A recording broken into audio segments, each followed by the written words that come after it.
আপনারা যারা মনে করেন ভলভো বা স্কেনিয়া বাংলাদেশের সেরা বাস, তারা আসলে দুনিয়ার খবরই রাখেন না। আজ কথা বলবো বাংলাদেশের হাইওয়ের রাজা খ্যাত অশোক লেল্যান্ডকে নিয়ে। এর রেডি পিকআপের সামনে যে পড়বে তার আর রক্ষে নেই। প্রথমে আসি এয়ার সাসপেনশন নিয়ে। ভলভো বা RM2 এর এয়ার সাসপেনশন কি দেবে আপনাকে, ওগুলো তো রাস্তায় বোঝা যায় না, মনে হয় ভেসে ভেসে যাচ্ছেন। কিন্তু অশোক লেল্যান্ড ভাই, রাস্তার প্রতিটি গর্ত, ছোট বড় ইট, এমনকি একটা পিঁপড়া চাপা দিলেও আপনি সেটা সিটে বসে ফিল করতে পারবেন।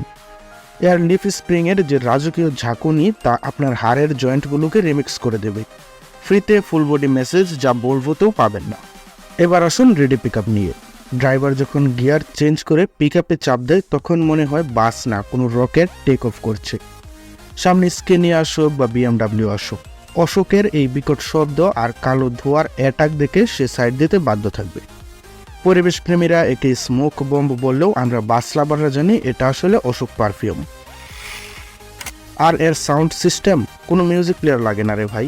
ইঞ্জিনের যে গর্জন, মনে হয় সিটের নিচে আস্ত একটা জেনারেটর চলছে। এই আওয়াজে আপনি আপনার পাশের যাত্রীর সাথে কথা বলা তো দূরে থাক, নিজের চিন্তাও শুনতে পাবেন না। এক কথায় ফুললি ইমার্সিভ এক্সপিরিয়েন্স। এর ব্রেক সিস্টেম তো এক কথায় অলৌকিক। ড্রাইভার যখন ব্রেক চাপে, তখন সামনের 10টা সিটের যাত্রী একসাথে সিট ছেড়ে ড্রাইভারের কেবিনে এসে হ্যালো বলে যায়। আর এই সোশ্যাল ডিস্ট্যান্সিং ভেঙে যাত্রীদের এক জায়গায় নিয়ে আসা, এই মানবিক গুণ আর কোন বাসের আছে রে ভাই। আর গিয়ার বদলানোর সময় যে শব্দটা হয়, সেটা শুনলে আপনার মনে হবে বাসের নিচে কেউ কামারশালা খুলে বসেছে। লোহার সাথে লোহার যে আদিম যুদ্ধ, সেই মেটালিক মিউজিক আপনি কেবল এই অশোক ল্যান্ডই পাবেন। ভলভোতে তো গিয়ার বদলালে বোঝাই যায় না কি নিরামিষ ফিল রে ভাই। সবাই বলে এসি বাস ছাড়া আরাম নেই, কিন্তু অশোক